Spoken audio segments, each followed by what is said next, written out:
यो people, good morning, good evening, good afternoon. जो video देख रहे हैं हम सबके लिए कैसे हैं सब लोग बेटा। ओके, एक बार फिर से स्वागत है आप सबका हमारे नए लेक्चर में। गाइस, जैसे कि आप जानते हैं कि हम लोगों ने जो है वो अक्टूबर 2021 के अंदर जो एंटी नेट का पेपर होना है उसके लिए हम लोगों ने एमसीक्यू सीरीज स्टार्ट की हुई है, जिसके अंदर मैंने टेलीग्राम के ऊपर जो है वो 30 क्वेश्चन का एक पीडीएफ जो है वो आपको डाल दिया था, टेलीग्राम के ऊपर पोस्ट किया था। आई होप आपने वो क्वेश्चन कर लिए होंगे। आज की क्लास के अंदर उन्हीं 30 क्वेश्चन को हम लोग जो है वो डिस्कस करने वाले हैं। बहुत सारे बच्चों का ये कमेंट आया था कि सर प्लीज आप आंसर को जो है वो पहले मत बताओ, आप पहले एक बार जो है हमको एक मौका दीजिए, पहले हम क्वेश्चन जो है उसको सोल्व कर लें, देन आप जो है उसकी एक्सप्लेनेशन वीडियो डाल देना। तो सभी बच्चों का ध्यान रखते हुए हमने ऐसे ही किया। टेलीग्राम के ऊपर जो है अब आगे से भी यही होने वाला है, जो भी पहले अनसॉल्व क्वेश्चन मैं टेलीग्राम के ऊपर डाल दूंगा, आप उसे सोल्व कीजिए और फिर इवनिंग के अंदर उसकी जो है वो वीडियो में अपलोड कर दूंगा, जिससे क्या होगा कि आप एनालाइज कर पाएंगे कि आप जो सोच रहे थे वो क्या था और जो हमने आपको बताया वो क्या है। ठीक है ना, मतलब जो करेक्ट आंसर जो है वो क्या है। तो बेसिकली पहले आप प्रैक्टिस कीजिए, बट फिर भी अगर आपको लगता है कि वो थोड़ा टाइम कंज्यूमिंग है तो आपको ज्यादा मत्था नहीं बना, डायरेक्टली इवनिंग के अंदर वीडियो देखिए और बात खत्म हो गया। ओके, तो जैसे आपको सुटेबल लगे वैसे आप काम कीजिए। 20 क्वेश्चन पहले हम कर चुके हैं पेपर 2 के, और 30 क्वेश्चन आज की क्लास के अंदर डिस्कस करेंगे। बहुत ही बढ़िया वाले क्वेश्चन जो है वो सारे इसके अंदर डाले गए हैं हमने। ओके, चलो शुरुआत करते हैं। सबसे पहला क्वेश्चन जो है वो है लीगल एस्पेक्ट का क्वेश्चन जो है वो ये बोलता है, question number 1, according to FEMA के according foreign exchange does not include. Foreign exchange में क्या क्या इंक्लूड नहीं होगा, फेमा के हिसाब से फॉरेन एक्सचेंज में क्या क्या इंक्लूड नहीं होगा। तो इसके अंदर अगर बात करूंगा तो बोलता है deposit payable in foreign currency. अगर कोई डिपॉजिट जो है वो फॉरेन करेंसी में पेबल है तो वो आएगा जी। Bill of exchange drawn Indian currency, bill of exchange बना कहां पे, इंडियन करेंसी के अंदर, लेकिन पेबल कहां पे, फॉरेन करेंसी, ये भी आएगा।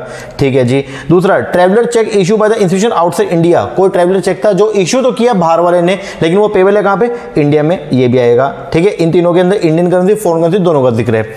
और लास्ट जो है वो क्या है, draft drawn by bank outside India. कोई एक ड्राफ्ट था उसको आउटसाइड इंडिया, मतलब इंडिया के बाहर किसी बैंक ने जो है उसको बनाया। ठीक है, उसने उस ड्राफ्ट को लिखा और वो पेबल भी कहां पे, बाहर है। तो क्या इंडिया का कोई रूल है क्या, कोई ड्राफ्ट बाहर ही बना और बाहर ही पेबल हो गया, उसके ऊपर जो है आपके फेमा के प्रोविजन एप्लीकेबल नहीं होंगे, तो वो फॉरेन एक्सचेंज का पार्ट नहीं है। तो आंसर जो बनेगा वो क्या बनेगा, 4। ओके जी सर, चलो आगे बढ़ते हैं।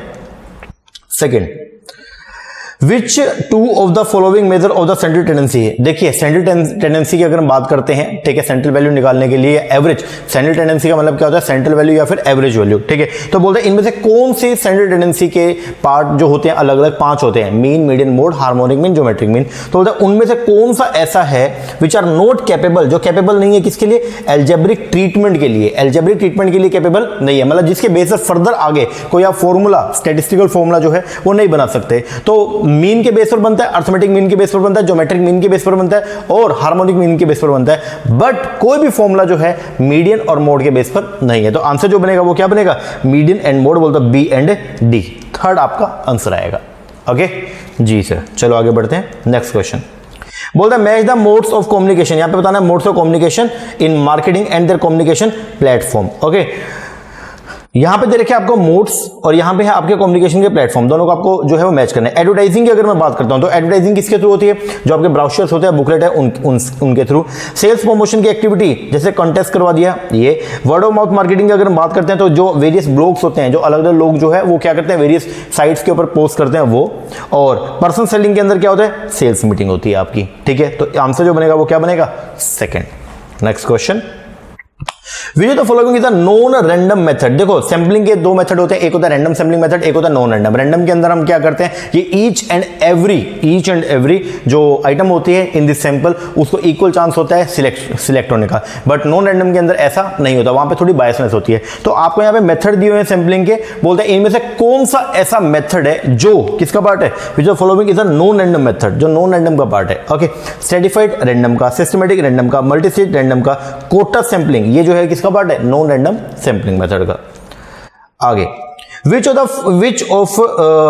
two of the following statement are correct। आपको 4 नीचे स्टेटमेंट दे रखे, इनमें से बताने की कौन सी 2 स्टेटमेंट जो है वो करेक्ट है। सबसे पहला बोलता है इन द लॉन्ग रन के अंदर average total fix cost ATFC zero होती है। Therefore ATC is equal to ATBC. बिल्कुल सही बात है सर, लॉन्ग रन के अंदर जो है वो फिक्स कॉस्ट का कॉन्सेप्ट नहीं होता। लॉन्ग रन के अंदर सारी कॉस्ट जो है वो क्या होती है, वेरिएबल। शॉर्ट रन का सिनेरियो होता है, शॉर्ट रन के अंदर आपके जो है वो कॉस्ट में दो एलिमेंट होंगे, एक होगा फिक्स एलिमेंट, एक होगा वेरिएबल, बट लॉन्ग रन के अंदर ऐसा नहीं होता। तो बोलता है इन द लॉन्ग रन के अंदर एवरेज टोटल फिक्स कॉस्ट जो है वो क्या है, जीरो होती है। इसीलिए एवरेज टोटल कॉस्ट के अंदर एक ही एलिमेंट होता है, वो किसका, वेरिएबल कॉस्ट का। तो ए तो ओके है। फिर बोलते हैं इफ डिक्रीज इन एएफसी। अब आपको मालूम है एसी एवरेज कॉस्ट के अंदर दो एलिमेंट होते हैं, एक होता है एवरेज फिक्स कॉस्ट और एक होता है एवरेज वेरिएबल। मैंने यहां पे ना नीचे एक्सप्लेनेशन करा किसकी हेल्प से, एक मतलब मैथमेटिकल मैंने कुछ जो है वो फिगर्स ले लिया, उसकी हेल्प से आपको समझाने की कोशिश करी है। यहाँ पे बोलता है देखो, जैसे मैंने एग्जांपल ले लिया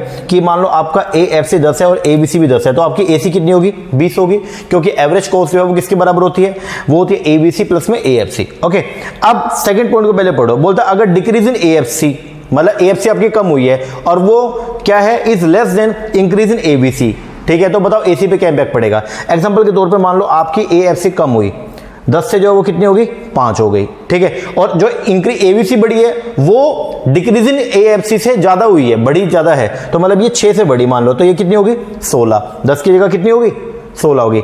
ये 10 की जगह 5 हो गई, कम हुई, और एवीसी जो है वो बढ़ी। तो बताओ इसका इंपैक्ट टोटल एवरेज कॉस्ट के ऊपर इसका इंपैक्ट क्या पड़ेगा, तो एवरेज कॉस्ट आपकी बढ़ गई, जबकि ये क्या बोलता है, एसी डिक्रीज, नहीं ये तो गलत है।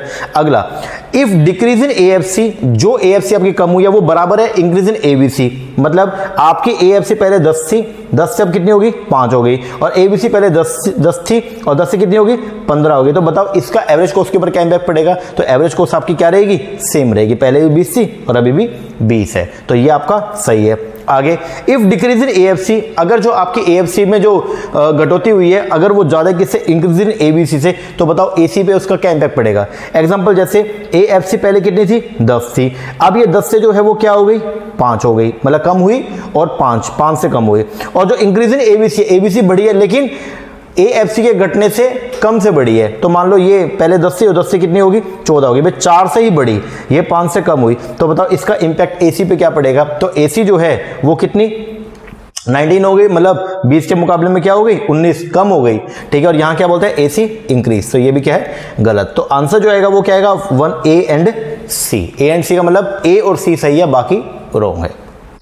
आगे, Which of the following is not the part of the process of management audit? देखिए मैनेजमेंट ऑडिट की बात करते हैं तो मैनेजमेंट ऑडिट का पहले तो मीनिंग क्या होता है। मैनेजमेंट ऑडिट के अंदर हम लोग जो है वो मैनेजमेंट की पॉलिसीज, मैनेजमेंट के प्रिंसिपल्स जो है उनको हम देखते हैं, मतलब मैनेजमेंट कैसे काम कर रही है, मैनेजमेंट की इफेक्टिविटी, मैनेजमेंट की इफेक्टिवनेस को जो है वो जांचने के लिए की जाती है कि मैनेजमेंट ऑडिट। ओके, हाँ जी। अब बोलते हैं इनमें से कौन सा मैनेजमेंट ऑडिट का पार्ट नहीं है। सबसे पहला, identification the responsibility centre. Responsibility centre क्या होते हैं, वेरियस अलग अलग डिपार्टमेंट जिनको काम सौंपा जाता है ना, उनको हम आइडेंटिफाई करते हैं, बिल्कुल करते हैं। Review the performance of each responsibility centre, हर रिस्पॉन्सिबिलिटी सेंटर, हर एक डिपार्टमेंट किस तरीके से काम कर रहा है उसको हम रिव्यू करते हैं। Review of the organisation structure, जो ऑर्गेनाइजेशन का जो स्ट्रक्चर है, मतलब कितने डिपार्टमेंट है, कौन किसका सबऑर्डिनेट है, कौन किसका सुपीरियर, उसको भी चेक करते हैं, जी बिल्कुल करते हैं। इन्वेस्टिगेटिंग द डेप्रिसिएशन मेथड, आपने अपनी ऑर्गेनाइजेशन के अंदर डेप्रिसिएशन का कौन से मेथड को अडॉप्ट किया हुआ, क्या उसको भी देखते हो क्या, नहीं सर उसको हम देखते हैं क्योंकि वो मैनेजमेंट ऑडिट का पार्ट नहीं है, this is the part of the financial audit, तो वो पार्ट है किसका, फाइनेंशियल ऑडिट का। तो आंसर जो बनेगा वो क्या बनेगा, 4। ओके जी सर, चलो आगे बढ़ते हैं।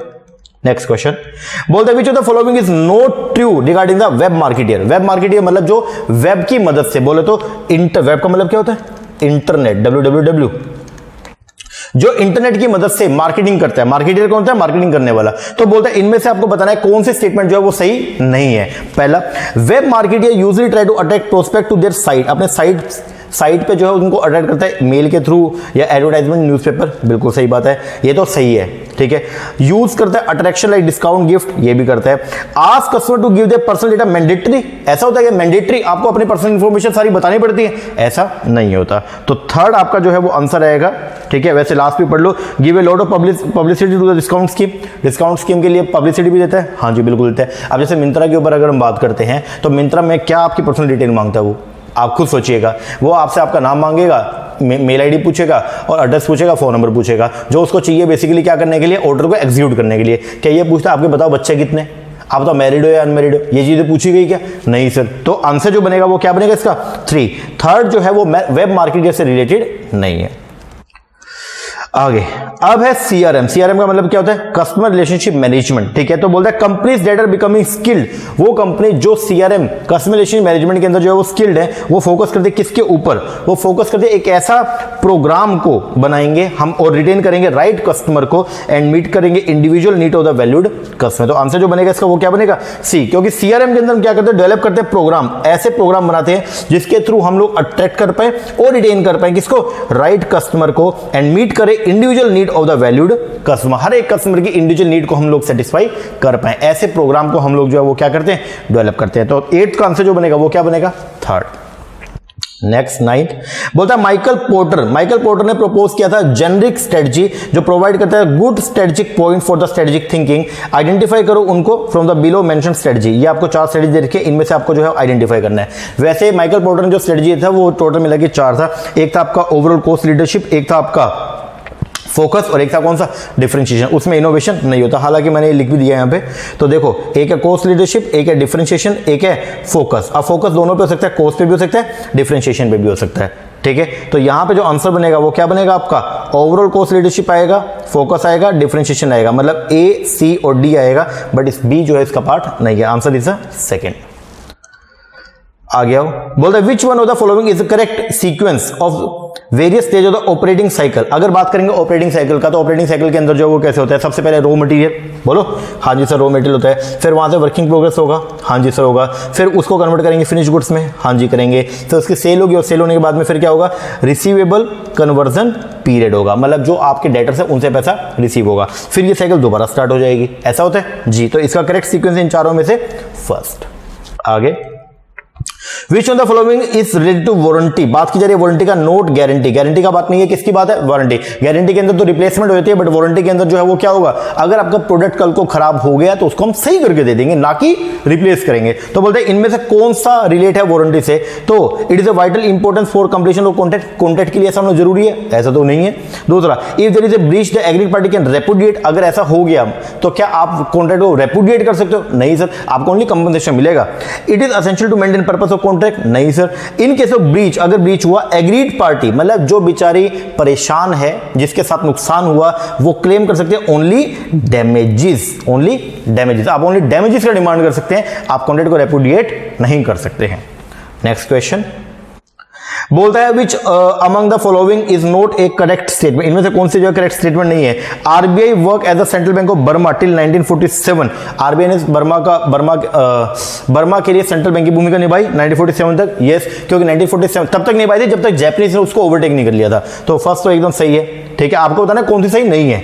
दूसरा, आरबीआई ने सेंट्रल बैंक ऑफ पाकिस्तान के तौर पे भी काम किया 1948 तक। हाँ जी, जब तक उनका सेंट्रल बैंक नहीं बन गया था।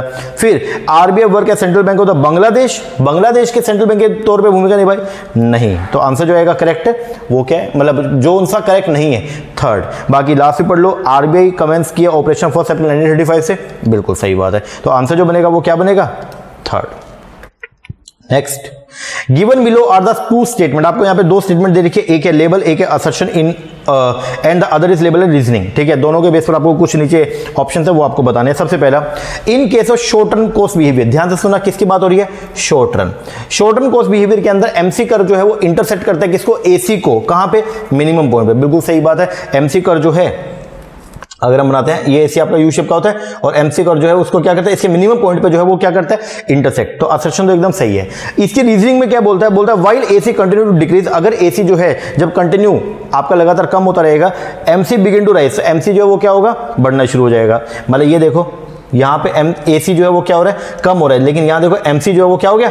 बढ़ना स्टार्ट हो गया। ऑल्सो व्हेन एसी अपने मिनिमम पे होता है, it is neither increasing not decreasing, it is constant. When AC is constant, it is equal to MC. अब जब वो मिनिमम पे होता है तो फिर वो अपना कांस्टेंट हो जाएगा। ठीक है ना, यहां पे देखो ये कांस्टेंट हो जाएगा मिनिमम पहुंच के। ठीक है, और वहां पे इस मिनिमम पॉइंट पे एमसी जो है वो और एसी जो है वो क्या होंगे? दोनों बराबर होंगे। बिल्कुल सही बात है। तो असर्शन और रीजनिंग दोनों क्या है? सही है। और रीजनिंग जो है वो करेक्टली एक्सप्लेन भी कर रहा है किसको? असर्शन को। तो आंसर जो आएगा वो क्या आएगा? फर्स्ट। नेक्स्ट, यहां पे कुछ मेथड दिए हैं आपको कैपिटल बस्टिंग के और आपको उनका फॉर्मूला बताना है। एआरआर मेथड के अंदर फॉर्मूला जो बनता है वो क्या बनता है? एआरआर का फॉर्मूला है एवरेज इनकम अपॉन में एवरेज इन्वेस्टमेंट। बोल दो 3rd।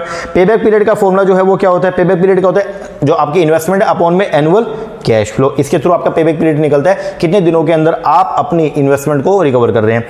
एनपीवी का जो फॉर्मूला होता है वो क्या होता है, present value of cash inflow minus में present value of cash outflow. और पीआई इंडेक्स का फॉर्मूला जो है वो क्या होता है, present value of cash inflow divide में present value of cash outflow. तो आंसर जो बनेगा वो क्या बनेगा, second. Next, which one of the following is incomplete experimental research design, इनमें से कौन सा जो है वो क्या है, इनकम्प्लीट एक्सपेरिमेंटल रिसर्च डिजाइन है। तो इसका आंसर जो आएगा वो क्या आएगा, one group before after design. Next, which one is odd, आपको ये बताना है इनमें से कौन सा ओड है, ठीक है। अब मतलब कौन सा अनरिलेटेड है। सबसे पहला economic policy, economic planning, macro economic scenario, ये सब किसकी बात कर रहे हैं, इकोनॉमी की बात कर रहे हैं, ठीक है ना। लेकिन अगर ये बात सोशियो कल्चर फैक्टर, ये इसका पार्ट नहीं है। तो आंसर जो बनेगा वो क्या बनेगा, थर्ड। आगे, maximisation of the firm growth rate subject to managerial and financial constraint, मतलब हम जो है वो क्या करते हैं, यहां पे हमारा एक ऑब्जेक्टिव होता है, एक अल्टरनेट ऑब्जेक्टिव है फर्म का, वो क्या है कि हम फर्म के ग्रोथ रेट को जो है वो बढ़ाएंगे, क्या करते हुए, सब्जेक्ट टू, ध्यान में रखते हुए किसको, मैनेजरियल एंड फाइनेंशियल कंस्ट्रेंट को। तो ये जो है वो किससे, ये किसने दिया था, ये था रॉबिन मैरिस ने, ध्यान रखना। आगे, which of the following is a void, इनमें से कौन सा ऐसा कॉन्ट्रैक्ट है जो कि क्या हो जाएगा, वॉइड। यूनिलैटरल कॉन्ट्रैक्ट वॉइड होते हैं क्या, नहीं सर। लेकिन अगर कोई कॉन्ट्रैक्ट जो अब एनफोर्सेबल ही नहीं रहा, मतलब जिसको आप कोर्ट के अंदर लेकर ही नहीं जा सकते, तो वो कॉन्ट्रैक्ट क्या हो जाएगा, वॉइड। तो आंसर जो आएगा वो क्या आएगा, सेकंड। इंप्लाइड और एक्सप्रेस कॉन्ट्रैक्ट जो है वॉइड नहीं होते हैं, ध्यान रखिएगा। आगे, given below are the assertion reasoning दे रखी है। सबसे पहले असर्शन जो है वो क्या बोलती है, if the firm is prepared, अगर एक फर्म प्रीपेयर्ड है टू इंकर increase cost on the transportation, मतलब अगर मान लो मैं प्रीपेयर हो गया कि मैं खर्चा अगर आ रहा है ट्रांसपोर्टेशन पे आने दो, it may be in a position to reduce inventory cost, लेकिन मैं ये चाहता हूं कि मेरी इन्वेंटरी कॉस्ट जो है वो क्या हो जाए, कम, मतलब मेरे वेयर हाउसिंग का खर्चा, स्टोरेज का खर्चा जो है वो क्या हो जाए, कैरिंग कॉस्ट जो है मेरी वो क्या हो जाए, कम हो जाए। और इस बात से मैं इग्नोर कर रहा हूं इस बात को कि ट्रांसपोर्टेशन पे जो खर्चा आ रहा है वो मेरा चाहे कितना ही बढ़ जाए, मुझे उससे कोई मतलब नहीं है। जैसे जब आप ऑर्डर करते हो तो एक तो खर्चा आता है ट्रांसपोर्टेशन का, ठीक है। अगर ट्रांसपोर्टेशन का खर्चा थोड़ा ज्यादा होता है तो हम लोग क्या करते हैं, बल्क में सामान मंगा लेते हैं ताकि दोबारा सामान ना मंगाना पड़े। बट बल्क में सामान मंगाने की वजह से क्या होगा, ट्रांसपोर्टेशन का खर्चा तो थोड़ा रिड्यूस हो जाएगा, बट उसकी वजह से आपका स्टोरेज का खर्चा, वेयरहाउसिंग का खर्चा और कैरिंग कॉस्ट है वो क्या हो जाएगी, बढ़ जाएगी। अब यहां पे ये क्या बोलता है, असर्शन दिया गया, एक स्टेटमेंट बोला गया, अगर कोई फर्म ये प्रीपेयर है, अगर ये फर्म जो है ये सोच के बैठ गई है कि वो इंकर कर देगा increase cost on the transportation, मतलब सामान को मंगाने में जो खर्चा आ रहा है हम उसको बियर कर लेंगे। क्यों कर लेंगे, क्योंकि हम ये चाहते हैं कि हमारी इन्वेंट्री कॉस्ट, बोले तो यहां पे स्टोरेज की कॉस्ट है वो क्या है, कम आए, ठीक है जी। अगर स्टोरेज की कॉस्ट अगर आप कम चाहते हो तो नेचुरल बात है आपका जो है वो ट्रांसपोर्टेशन कॉस्ट बढ़ेगी, क्योंकि अब आपको जो है मतलब अगर आप अपने पास ज्यादा स्टॉक मेंटेन नहीं करोगे तो फ्रीक्वेंटली आपको ऑर्डर मंगाने पड़ेंगे, और अगर फ्रीक्वेंटली ऑर्डर मंगाओगे तो उससे आपका जो ट्रांसपोर्टेशन का खर्चा वो क्या हो जाएगा, बढ़ जाएगा। बिल्कुल सही बात है। रीजनिंग में बोल रहे हैं as in such a case the firm can use a fastest mode, इस केस के अंदर अपने ऑर्डर को टाइमली बेसिस पे एग्जीक्यूट करने के लिए फर्म कैसे मोड को यूज करेगी, फास्टेस्ट मोड ऑफ ट्रांसपोर्ट को यूज करेगी, एंड रश द गुड्स और stock to the desired warehouse unmindful of the cost of transportation. ये भी बिल्कुल सही है। तो दोनों बातें सही है और रीजनिंग जो है वो करेक्टली आंसर असर्शन को एक्सप्लेन भी कर रही है। ये बेसिक क्वेश्चन था थोड़ा सा, तो आंसर जो आएगा वो क्या बनेगा, फर्स्ट। क्वालिटी सर्कल क्या होता है, एचआरएम के अंदर हम पढ़ते हैं क्वालिटी सर्कल को। तो क्वालिटी सर्कल जो है वो बेसिकली क्या है, it is a problem solving team होती है जिसके अंदर जो है अलग अलग डिपार्टमेंट के कुछ लोग जो है वो आपस में मिलते हैं और मिलके किसी प्रॉब्लम को सॉल्यूशन ढूंढने के ऊपर काम करते हैं। आगे, What percentage of income from the compensation on the disaster, अगर मान लीजिए कभी क्या होगा, आपका नुकसान हो गया, डिजास्टर की वजह से कोई नुकसान हुआ और गवर्नमेंट ने उसके लिए आपको कंपनसेशन दिया, तो जो कंपनसेशन मिलेगा बताइए वो टैक्सेबल है या नॉन टैक्सेबल है। तो वो टैक्सेबल है, लेकिन उसके लिए आपको पूरी की पूरी जो है वो क्या मिल जाएगी, आपको एग्जेम्पशन मिल जाएगी। वो कितनी है, 100%। तो आंसर जो बनेगा वो क्या, फन। नेक्स्ट, यहां पे दिया गया transfer of, match the following, transfer of ownership. Transfer of ownership किसमें होता है, कॉन्ट्रैक्ट ऑफ सेल के अंदर होता है। Sale of goodwill after dissolution, जब कोई फर्म डिसोल्व हो गई उसके बाद में उसकी गुडविल को सेल कर दी जाएगी, किसका पार्ट है, डिसोल्यूशन ऑफ पार्टनरशिप फर्म का। बाय बैक ऑफ सिक्योरिटी, अपनी सिक्योरिटी को वापस ले लिए तो वो अब आपकी क्या बन जाएगी, capital, share capital of the company. और प्रोमिसरी नोट जो है वो पार्ट है किसका, नेगोशिएबल इंस्ट्रूमेंट का। तो आंसर जो बनेगा वो क्या बनेगा, फर्स्ट। आगे, which one of the following is not correct according to the consumer protection act. District forum shall consider of lady social worker. हाँ जी, डिस्ट्रिक्ट फोरम जो होती है हमारी, उसके अंदर एक तो प्रेसिडेंट होता है और कम से कम 2 उसके अंदर वो होते हैं, मतलब अदर मेंबर होते हैं, जिनमें से एक कम से कम जो है वो वुमेन होने चाहिए। तो ये तो सही है। दूसरा, state commission shall consider person who is being जज of the high court. State commission के अंदर वो पर्सन होगा जो हाई कोर्ट का जज होगा। बिल्कुल सही है। District forum shall consider 4 member, 4 नहीं सर, 3 होते हैं। और तो ये आपका जो है वो क्या है, इनकरेक्ट है, ठीक है, मतलब करेक्ट नहीं है। फिर उसके बाद लास्ट क्या बोलता है, national dispute redressal commission shell consist of a person who is the जज ऑफ द सुप्रीम कोर्ट। ये भी बिल्कुल सही है। तो आंसर जो बनेगा वो क्या बनेगा, 3rd। आगे, which of the following statement are true. इनमें से बताना कौन सी स्टेटमेंट जो है वो क्या है, ट्रू है। पहला, the sum of the deviation from the mean. Mean से अगर आप डेविएशन निकालेंगे वो हमेशा ज्यादा आएगा than the sum of the deviation from the median. बिल्कुल सही बात है। तो पहला तो सही है। स्टैंडर्ड डेविएशन जो है वो इंडिपेंडेंट होता है चॉइस ऑफ ओरिजिन से एंड चॉइस ऑफ स्केल। नहीं सर, चॉइस ऑफ ओरिजिन से इंडिपेंडेंट होता है बट चॉइस ऑफ स्केल से इंडिपेंडेंट नहीं है। तो ये गलत हो गया। इन ए सिमेट्रिकल डिस्ट्रीब्यूशन, जो सिमेट्रिकल डिस्ट्रीब्यूशन होता है, बेल शेप होता है, उसमें क्या बोलता है, बोलता है मीन डेविएशन इक्वल टू 4/5। मतलब यहां पे मीन डेविएशन इक्वल है 4/5 ऑफ द स्टैंडर्ड डेविएशन। बिल्कुल सही बात है। In a symmetrical and bell shape distribution quartile deviation बोलता है क्यूडी जो है वो इक्वल है 1/3 स्टैंडर्ड डेविएशन के। नहीं सर, ये गलत है क्योंकि वो 2/3 ऑफ स्टैंडर्ड डेविएशन के इक्वल होता है। तो आंसर जो आएगा वो first and A and C, second. आगे, प्रोडक्शन फंक्शन एक्सप्रेस किया गया यहां पे, इसको बताना ये कौन सा प्रोडक्शन फंक्शन है। तो बोलता है क्यू का आपका प्रोडक्शन हो गया वो किसके बराबर है, ए फिर ए और बी पैरामीटर से आपके यहां पे दे रखे, ठीक है, के की पावर माइनस बीटा, ठीक है ना, ये आपको बता रखा है यहां पे, और एक्सपोनेंट्स हैं ये सब सभी ना, ठीक है। अब ये बताना है कि ये किसके बराबर है। तो जब आप इसको लेके आते हैं, मान लीजिए ए जो है इज ग्रेटर देन 0 है और 0 इज लेस देन कॉन्स्टेंट्स जो है ये दे रखे हैं। तो ये आपका पार्ट है किसका, कांस्टेंट इलास्टिसिटी सब्स्टिट्यूशन फंक्शन का। इसके फॉर्मूले होते हैं तो आपको रीडिंग करना पड़ेगा वो। तो आगे, The following are the two statement regarding elastic demand and its measurement। 2 statement आपको दे रखे हैं यहाँ पे। अब आपको इसके बेस पर जो है बताना है कौन सी स्टेटमेंट सही है कौन सी गलत है। पहला, on every point of the straight line demand curve. ये आपका एक स्ट्रेट लाइन डिमांड कर्व है। बोलता है इसके हर एक पॉइंट पे ये अलग अलग आपके इसके पॉइंट बना दिए। हाँ जी, तो बोलता है यहाँ पे इलास्टिसिटी इक्वल होती है। क्या बात कर रहे हो सर, यहाँ पे ईडी जो है वो 1 होती है, ठीक है। यहां पे ईडी जो है वो क्या रहेगी आपका, लेस देन, नीचे आपकी लेस देन 1 रहेगी, ऊपर मोर देन 1 रहेगी। तो ये तो आपकी क्या होगी, गलत। तो पहला पॉइंट क्या था, on every point of straight line demand curve, straight line demand curve पे पॉइंट इलास्टिसिटी आपकी इक्वल होती है, नहीं, गलत है। दूसरा स्टेटमेंट 2 क्या बोलते हैं, on every point of the rectangular hyperbola. ये जो आपका रेक्टेंगुलर हाइपरबोला डिमांड कर्व बनता है, बोलता है shape demand curve point elasticity not equal. Sir rectangular hyperbola के अंदर जो है आपकी ईडी जो है वो हर पॉइंट पे, एवरी पॉइंट के ऊपर आपकी जो इलास्टिसिटी डिमांड है वो क्या होती है, आपकी सेम होती है। तो दोनों स्टेटमेंट जो है वो क्या है, गलत है, उल्टा बोल दिया। तो आंसर जो है वो ध्यान रखना क्या आएगा, both the statement are not correct. Next, एक कंपनी ने जो है वो 1 लाख रुपए जो है वो इशू किए। कैसे किए, 1000 डिबेंचर, 10% डिबेंचर जो है उसने रेज करे, ठीक है, इशू किए at a discount of 2% discount के ऊपर उसने जो है वो क्या किया, डिबेंचर को इशू किया, जो रिडीमेबल होंगे आफ्टर 10 ईयर, जो 10 साल के बाद जो है वो क्या होंगे, रिडीम होंगे, ठीक है। इफ द कॉर्पोरेट टैक्स, अगर कंपनी का जो टैक्स रेट है वो कितना है, 40% है, तो बताओ कॉस्ट ऑफ कैपिटल क्या होगा। कॉस्ट ऑफ कैपिटल का फॉर्मूला क्या होता है, केडी निकालने का, वो होता है इंटरेस्ट, अगर रिडीमेबल है तो फॉर्मूला क्या रहेगा, interest into 1 minus tax plus maturity value minus net proceed upon में एन अपॉन में maturity value plus net proceed upon में 2। बस मैंने पुट किया। इंटरेस्ट कितना होगा, 1 लाख के ऊपर 10% बोले तो 10,000 into 1 minus tax, tax rate कितना है 40% प्लस मैच्योरिटी वैल्यू कितनी है 1 लाख। मिला कितना था, 1 लाख डिबेंचर, हमने 1 लाख रुपए के डिबेंचर इशू किए थे 2% डिस्काउंट पर, तो 1 लाख का 2% तो डिस्काउंट ही हो गया, तो बाकी मिला कितना, ओनली 98%, तो 98,000 अपॉन में n 10 upon maturity value plus net proceed upon में 2। इसको सोल्व किया तो आंसर जो आएगा वो क्या आएगा, 6.26, जो क्लोज टू 6.18 है। तो आंसर जो बनेगा वो क्या बनेगा, 3rd। ओके जी सर। आगे, which of the following type of authority are found in most organisation के अंदर जो मेनली अथॉरिटी पाई जाती है वो कौन सा, एक होता है लाइन, एक होता है स्टाफ, ये आपको मालूम है, और एक कौन सा, फंक्शनल अथॉरिटी। तो आंसर जो बनेगा बी, सी एंड डी, 4। आगे, which of the following statement are correct, इनमें से बताना कौन सी स्टेटमेंट जो है वो क्या है, करेक्ट है। सबसे पहला, डिविडेंड पे आउट रेशियो का मतलब कहता है it refer to the portion of the total earning which is distribute among the equity share holder of the company. इसके अंदर वो पोर्शन आएगा टोटल अर्निंग का जो शेयर होल्डर के अंदर डिस्ट्रीब्यूट होता है, बिल्कुल सही बात है। डिविडेंड पे आउट रेशियो यही तो बोलता है कि अर्निंग का कितना पोर्शन हम जो है वो क्या करेंगे, डिस्ट्रीब्यूट करेंगे, तो ए सही है। दूसरा bird in the hand argument जो किसने दिया, ये गॉर्डन ने दिया था, बिल्कुल सही बात है। एमएम मॉडल ये बोलता है कि dividend payment is very relevant, उल्टा एमएम बोलता है कि डिविडेंड का कोई इंपैक्ट नहीं पड़ेगा, तो ये गलत है। वोल्टर मॉडल बोलता है कि dividend payment does not affect the market price. Sir Walter और गॉर्डन तो बोलते थे कि डिविडेंड की पेमेंट का इंपैक्ट पड़ता है क्योंकि वो रेलिवेंट थ्योरी का पार्ट है, तो ये भी क्या है, गलत है। तो आंसर जो बनेगा वो क्या बनेगा, A and B.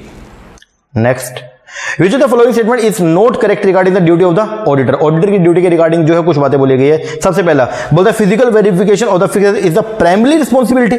Sir vouchers को चेक करना, वाउचर्स को चेक करना, बिल्स को चेक करना हमारी प्राइमरी रिस्पॉन्सिबिलिटी होती है, बट कंपनी के हर एक एसेट को जाकर के फिजिकली वेरीफाई करना ये हमारी प्राइमरी रिस्पॉन्सिबिलिटी नहीं है। तो फर्स्ट जो है वो आपका नोट करेक्ट हो गया। आगे वाले पढ़ा देता हूं। बोलता है ओनरशिप जो है फिक्स एसेट का शुड बी वेरीफाई, उसको वेरीफाई करना चाहिए, एग्जामिन करके टाइटल डीड जी करना चाहिए। Auditor should asset in the assets are in the position of the client. Auditor को ये भी देखना चाहिए कि जो एसेट्स है कंपनी की या क्लाइंट की वो उसकी पोजीशन में भी है, देखना चाहिए। Auditor should satisfy himself that the asset have been valued in the financial statement according to accounting principle. Auditor को यह भी चेक करना चाहिए जो एसेट्स की वैल्यूएशन जो दिखा रही है क्या वो अकाउंटिंग प्रिंसिपल के बेस पर है या नहीं है, ये भी होना चाहिए। बट हर एक एसेट को जाकर के फिजिकली वेरीफाई करना ये उसकी प्राइमरी रिस्पॉन्सिबिलिटी नहीं है। रिस्पॉन्सिबिलिटी है, देखना पड़ता है, but not the primary responsibility. उसका जो प्राइमरी रिस्पॉन्सिबिलिटी है दैट इज द वाउचिंग आपका। ओके जी सर। लो जी, ये हो गया आपके 30 क्वेश्चन। तो बढ़िया तरीके से हमने 30 क्वेश्चन को हमने कर लिया। आप इसको मैचिंग कीजिएगा और कमेंट करके बताइएगा कि आपके कितने क्वेश्चन सही हुए। ओके हाँ जी।